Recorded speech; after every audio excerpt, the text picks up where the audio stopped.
अशिक्षित को शिक्षा दो, अज्ञानी को ज्ञान। शिक्षा से ही बन सकता है मेरा देश महान। नमस्कार, मैं हूँ ज्योति और लेके आई हूँ एक और छोटी सी मोटिवेशनल स्टोरी।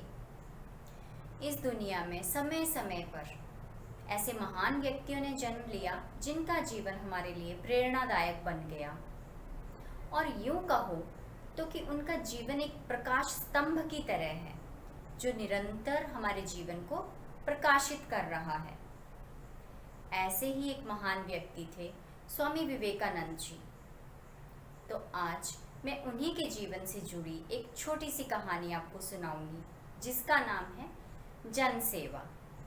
तो कहानी ऐसी है कि स्वामी विवेकानंद जी ने अभी अपनी बीए और एलएलबी की पढ़ाई पूरी की ही थी कि उनके पिताजी का देहांत हो गया और सारे परिवार की जिम्मेदारी उनके कंधों पे आ गई। लेकिन स्वामी विवेकानंद जी के मन में तो कुछ और ही विचार चल रहा था। वो संन्यास लेना चाहते थे, घर छोड़ के जाना चाहते थे, लेकिन ऐसी परिस्थितियों में वो वहाँ से कैसे जाते। तो उन्होंने अपने इस विचार के बारे में अपने गुरुजी स्वामी रामकृष्ण हंस जी से बात की। तो उनके गुरुजी ने कहा कि ऐसा स्वार्थ भरा विचार छोड़ दो, अपने मुक्ति की चिंता मत करो। एक सन्यासी का जीवन क्या होता है, एक सन्यासी के कर्तव्य क्या होते हैं, उन्हें समझने की कोशिश करो। इस दुनिया में लाखों लोग दुखी हैं, उनका दुख दूर करो, भटके समाज को सही राह दिखाओ। ये सब जो है सन्यासी के काम होते हैं। स्वामी विवेकानंद जी अपने गुरु जी की बातों से बहुत ही प्रभावित हुए और वो जन कल्याण के कार्यों में लग गए। स्वामी विवेकानंद जी को किताबें पढ़ने का बहुत शौक था, बहुत ही बुद्धिमान थे वो और बहुत ही एकाग्रता के साथ पढ़ते थे। स्वामी विवेकानंद जी के भाषण पूरी दुनिया में प्रसिद्ध थे। एक दिन स्वामी विवेकानंद जी अपने आश्रम में बैठे एक किताब पढ़ रहे थे। तभी 4 साधु उनके पास आए। उन्हें प्रणाम करके कहने लगे कि स्वामी जी, हम बहुत परेशान हैं। एक प्रश्न है जो हमें बहुत कष्ट दे रहा है। वैसे तो हम चारों वेदों के ज्ञाता हैं, हमने उच्च शिक्षा ग्रहण की है, लेकिन ये ऐसा प्रश्न है जो हमें बहुत कष्ट दे रहा है, जिसका उत्तर हमें नहीं मिल रहा।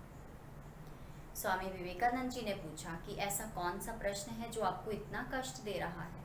तो साधु बोले कि हम पूरी दुनिया का भ्रमण करके आ रहे हैं, दुनिया में लाखों लोग दुखी हैं, इस दुनिया में, इस समाज में इतनी बुराइयां हैं, तो हम समझ नहीं पा रहे कि हम कैसे इन बुराइयों को दूर करें, कैसे लोगों के कष्ट कम करें। बस यही प्रश्न है। स्वामी जी ने कहा, जन जन को शिक्षित करो। तो साधुओं ने पूछा कि जन जन को शिक्षित करने से उनके कष्ट कैसे दूर होंगे। तो स्वामी विवेकानंद जी ने कहा, शिक्षा से बड़ा कोई हथियार नहीं। शिक्षा एक ऐसा हथियार है जो सारी दुनिया को बदलने की ताकत रखता है। तो बस चारों दिशाओं में फैल जाओ और जन जन को शिक्षित करो, उन्हें इतना सक्षम बना दो कि वो अपनी समस्याओं का समाधान खुद कर सके। फिर देखो, खुद ब खुद इस समाज से बुराइयां दूर हो जाएंगी। उन साधुओं ने स्वामी जी की बात मान के वो चारों दिशाओं में फैल गए और जन जन को शिक्षित करने के कार्य में जुट गए। तो इसीलिए आज भी शिक्षा को इतना महत्व दिया जाता है। और सच ही तो है, अगर हमारी शिक्षा पूर्ण है तो हम अपनी समस्याओं का समाधान खुद कर सकते हैं। हम सोच सकते हैं कि अच्छा ये प्रॉब्लम है तो हमें कैसे इसका सॉल्यूशन निकालना है। तो इसलिए शिक्षा जो है वो सबसे महत्वपूर्ण है। तो ये कहानी हमें यही सिखाती है कि हमें अपनी शिक्षा पूरी ग्रहण करनी चाहिए।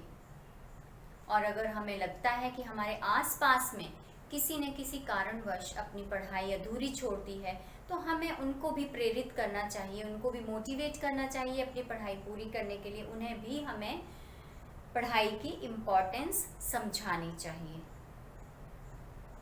तो ऐसी ही प्रेरणादायक कहानियों के लिए मुझसे जुड़े रहें मेरे YouTube चैनल के माध्यम से, जिसका नाम है मेरी डायरी से।